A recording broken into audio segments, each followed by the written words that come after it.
ओम नमो भगवते वासुदेवाय। नमस्कार। आज मैं आपको वैशाख मास महात्म्य के अध्याय 14 की कथा सुनाऊंगा। आप इससे पहले के अध्याय 13 तक के सभी वीडियो मेरे चैनल पर देख सकते हैं। बोलो भगवान विष्णु की जय हो। तब राजा पूछने लगे कि हे ब्राह्मण, वैशाख मास के धर्म अति सुलभ है और ऐसे अनेक पुण्य को देने वाले हैं जो भगवान को प्रसन्न करते हैं और तत्काल ही धर्म, अर्थ, काम और मोक्ष को देने वाले हैं। परंतु ऐसे वेदानुकूल धर्म भी संसार में ज्ञात नहीं है। अनेक प्रकार के राजसी धर्म और तामसी धर्म ही इस संसार में विख्यात हैं। इसका क्या कारण है? श्रुतिदेव कहने लगे कि हे राजन, संसार में भोगों की इच्छा करने वाले मनुष्य अधिक संख्या में है, इसलिए रजोगुण और तमोगुण अधिकांश में पाया जाता है। बहुत थोड़े मनुष्य ऐसे हैं जो मोक्ष प्राप्ति के साधन करने वाले हैं, अतः वह बहुत ही कठिनता से मिलते हैं। मोक्ष धर्म क्योंकि इच्छा रहित है, इस कारण इससे लौकिक और परलौकिक सुख के साधन होते हैं। वैष्णवी माया से मोहित होकर मनुष्य इसको समझता नहीं। वैशाख मास के सब धर्म सात्विकों के लिए कहे गए हैं और यही सतोगुणियों का धर्म है। इस पर एक पुरातन इतिहास कहता हूँ।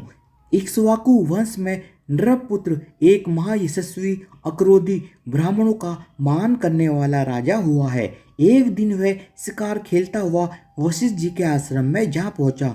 वहां पर उसने देखा कि आश्रम के मार्ग में वशिष्ठ जी के शिष्यों ने कहीं प्याऊ लगा रखी है, कहीं छाया मंडप बना रखा है, कहीं बावड़ी साफ करवा रहे हैं, कहीं बैठे हुए लोगों पर पंखे से हवा कर रहे हैं, कहीं सुगंधित वस्तुएं और फल बांट रहे हैं, मध्याह्न के समय छत्री दान कर रहे हैं, सायंकाल को पीने की वस्तुएं दे रहे हैं। राजा ने उनसे पूछा कि तुम कौन हो और क्या कर रहे हो?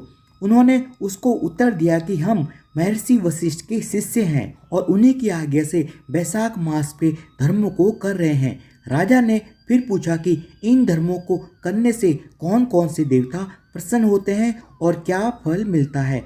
वह कहने लगे कि राजन, हम अपने गुरु की आज्ञा से यह सब कर रहे हैं, हमको बताने का अवकाश नहीं।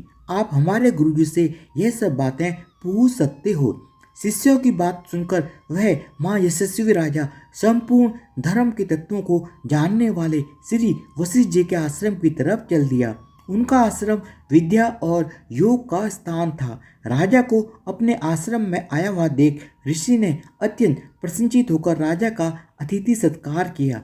राजा बड़ी प्रसन्नता और नम्रता पूर्वक बैठकर गुरुजी से पूछने लगा कि गुरुदेव, मैं आखेट से थककर आपके आश्रम की तरफ आया तो मैंने आपके शिष्यों को बहुत से धर्म कार्यों को करते हुए देखा। इसलिए महाराज, मेरे मन में बड़ी उत्कंठा उत्पन्न हो रही है कि यह सब धर्म के कार्य करने से क्या फल प्राप्त होता है। वशिष्ठ जी कहने लगे कि जो धर्मों को छोड़कर विषयासक्त हो जाता है, वह भी यदि प्रातःकाल वैशाख का स्नान करे तो भगवान का प्रिय हो जाता है। जिसने धर्म के सब कार्य सांगोपांग किए हों किंतु वैशाख का आदर न किया हो तो भगवान उससे दूर ही रहते हैं। जिसने वैशाख मास बिना दान स्नान खो दिया, वह इस कर्म से चांडाल योनि में जन्म लेता है।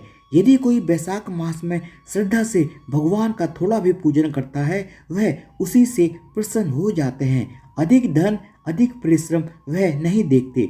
वैशाख मास के धर्म अति सुगम है तथा भगवान को प्रसन्न करने के लिए उनमें श्रम भी थोड़ा और व्यय भी अधिक करना नहीं पड़ता है। इसलिए जो वैशाख के धर्मों को नहीं करता वह दंडनीय है। इस प्रकार ऋषि ने राजा को सब शास्त्रोक्त वैशाख धर्म समझाए। तब राजा सब धर्मों को सुनकर तथा यथोचित गुरु जी की पूजा करके अपने घर चला गया और घर पहुंचकर वैशाख मास के सभी धर्म करने लगा। धन्यवाद। इसी के साथ वैशाख मास महात्म्य के अध्याय 14 की कथा समाप्त होती है। आप इससे पहले के अध्याय 13 तक के सभी वीडियो मेरे चैनल पर देख सकते हैं। बोलो भगवान विष्णु की जय हो।